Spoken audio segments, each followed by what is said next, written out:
Andreas Antonopoulos has a talk on his YouTube channel titled Delivering Liberty at Scale. Here's some of what he had to say. At the moment, Bitcoin produces a 1 megabyte block every 10 minutes. And there's about 3 million people trying to get their transactions into that 1 megabyte block. And as a result, fees have gone up because fees are a market-based system for deciding which transactions are worth doing and which transactions are not worth doing. A lot of people don't like this. They don't like this solution. They would rather go back to a time when Bitcoin's fees were either negligible or fixed. What he just said is that those who would like fees to go back to being negligible don't like the idea of a fee market, where the fee is what determines whether a miner includes it in their block or not.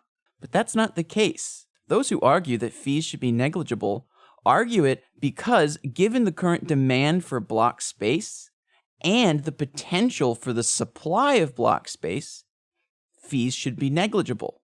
So why aren't they? Because there is a centrally imposed limit on transaction throughput in the form of the 1 megabyte block size limit.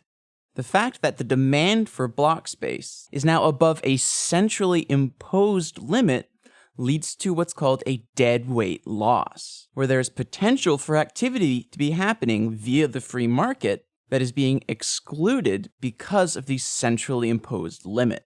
There is, in fact, the potential for a transaction fee market without a block size limit. There are technological limitations to how large a miner can make a block while still profiting from it.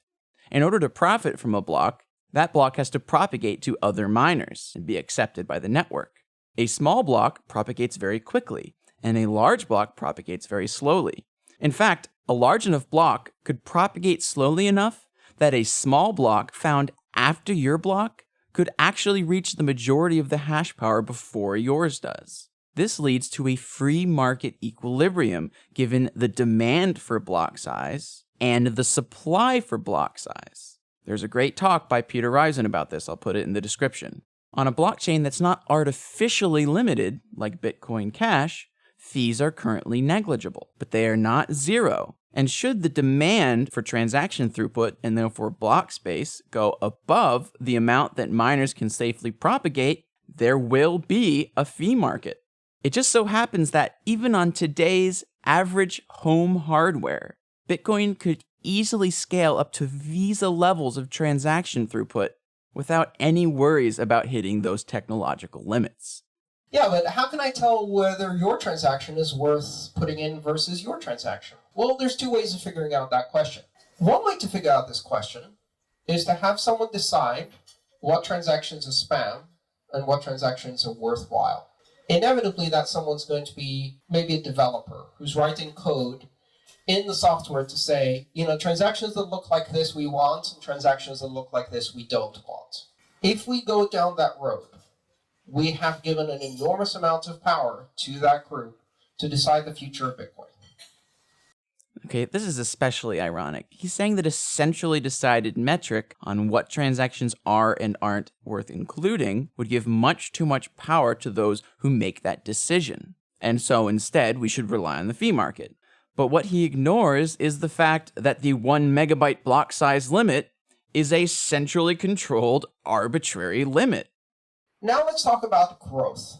So 3 million people today. Let's say that in 2 years, we have 30 million people using it. So to maintain exactly the same level of fees as we have today, we need a block that is 10 megabytes, one order of magnitude bigger. And then 5 years from that, Bitcoin gets really, really successful. We need to get 300 million people to use it.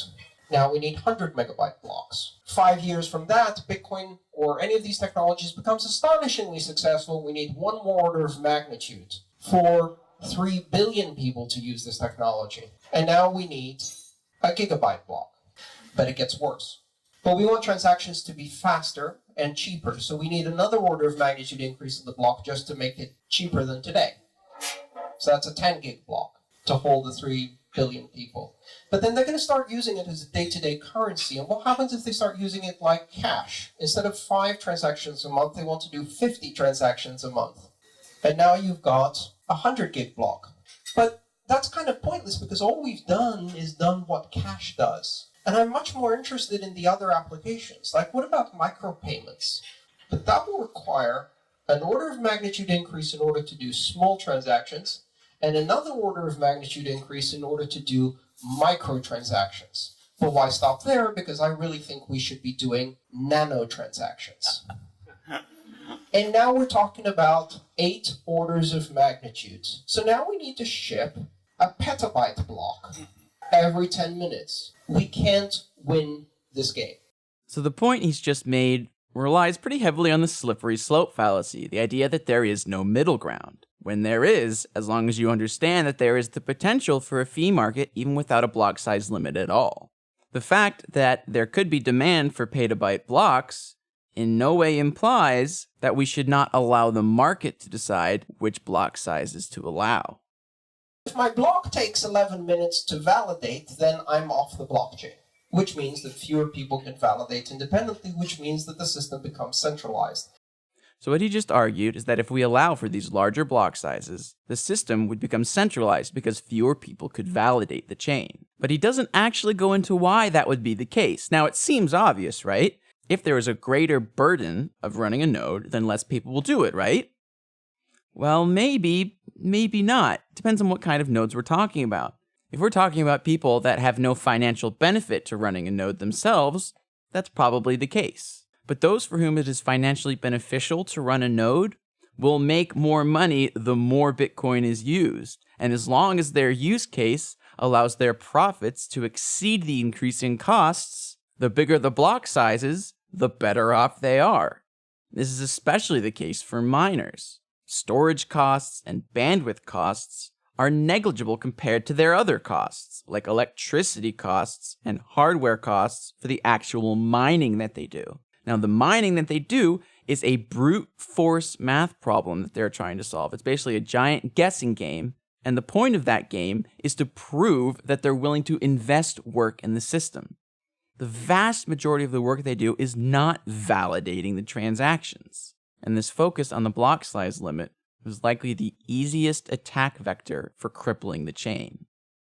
Thanks for watching. If you enjoyed this video, please feel free to share it on social media, hit the like button, subscribe to my channel, and hit that little bell icon so that you can get notified when I post new videos. And if you'd like to support this channel, then please consider pledging $1 per month on my Bitbacker page where you can support me using Bitcoin Cash. Thanks very much.